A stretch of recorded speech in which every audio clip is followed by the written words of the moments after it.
తెలుగు, తమిళ్, మలయాళం ఈ 3 ఇండస్ట్రీస్‌లో 'అనుపమ పరమేశ్వరన్' గురించి తెలియనోళ్ళు లేరు. మంచి యాక్టర్, మంచి ఫ్యాన్ బేస్ గూడా ఉంది ఆ అమ్మాయికి. అయితే 'అనుపమ పరమేశ్వరన్' 3 మంత్స్ బ్యాక్ నుండి తమిళ్ హీరో 'చియాన్ విక్రమ్' కొడుకు 'ధ్రువ్ విక్రమ్‌తో రిలేషన్‌లో ఉంది. నిన్న ఒక ఇంటర్వ్యూలో 'అనుపమ పరమేశ్వరన్' ఇచ్చిన స్టేట్మెంట్ నిజంగా షాక్ అయ్యారు ఫ్యాన్స్ అందరూ. అసలేం చెప్పింది అంటే 3 మంత్స్ 'ధ్రువ్ విక్రమ్‌తో టాక్సిక్ రిలేషన్ అనుభవించా నేను.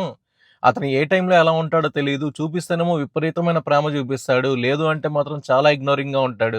లేదు అంటే చాలా దారుణంగా బిహేవ్ చేస్తా ఉంటాడు. ఎందుకు అరుస్తాడో తెలీదు. ఎందుకంత ప్రేమ చూపిస్తాడో తెలీదు. ఏదైనా బాధొచ్చింది అంటే మాత్రం చిన్న పిల్లోడి కన్నా దారుణంగా ఏడుస్తూ ఉంటాడు. అసలు అతని మెంటాలిటీ నాకు అర్థం కాలేదు. ఆ మూడ్ స్వింగ్స్ ఏంటో అర్థం కాలేదు. చాలా టాక్సిక్ రిలేషన్ అనుభవించాను ఈ 3 మంత్స్ అని చెప్తుంది. దీంతో ఆ అమ్మాయి ధ్రువ్ విక్రమ్‌కి బ్రేకప్ చెప్పేసిందంట. ఇప్పుడు ఆ అమ్మాయి ప్రశాంతంగా ఉంటున్నా నేను. చాలా హ్యాపీ లైఫ్ లీడ్ చేస్తున్నాను.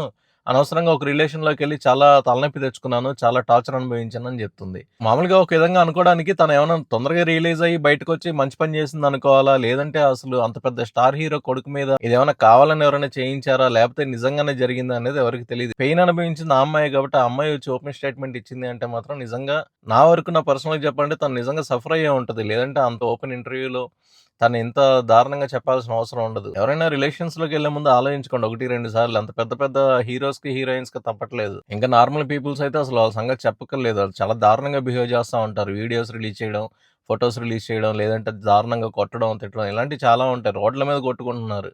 సో, ఎవరైనా రిలేషన్‌లోకెళ్ళే ముందు కొంతవరకు మామూలుగా ట్రావెల్ అయ్యి అసలు ఆడి క్యారెక్టర్ ఏంటి? వాళ్ళేంటి? ఆ అమ్మాయి క్యారెక్టర్ ఏంటి? ఆ అబ్బాయి క్యారెక్టర్ ఏంటి? వాళ్ళ బిహేవియర్ ఏంటి? ఇవన్నీ చూసుకోండి. ఆ పరిచయంలోనే, ఆ ట్రావెల్‌లోనే మీకు అర్థమైపోద్ది. దాని తర్వాత మీరు డెసిషన్ తీసుకోండి. ఇది నా సలహా మాత్రమే. సో, ఫైనల్లీ 'అందాల రాక్షసి' అనుపమ పరమేశ్వరన్ జీవితంలో మాత్రం ఒక చేదు జ్ఞాపకం అలా ఉండిపోయింది పాపం 'ధ్రువ్ విక్రమ్' రూపంలో. అది తొందరగా మానిపోయి ఆ అమ్మాయి కొత్త లైఫ్ స్టార్ట్ చేయాలని చెప్పి, ఆ అమ్మాయి సినిమాల్లో దిగ్విజయంగా రాణించాలి, మంచి మంచి సినిమాలు చేయాలి అని చెప్పేసి మనస్ఫూర్తిగా కోరుకుంటున్నాను. వీడియో నచ్చితే మాత్రం లైక్ చేయండి, షేర్ చేయండి, ఛానెల్ సబ్స్క్రైబ్ చేసుకోండి. Thank you. జై హింద్.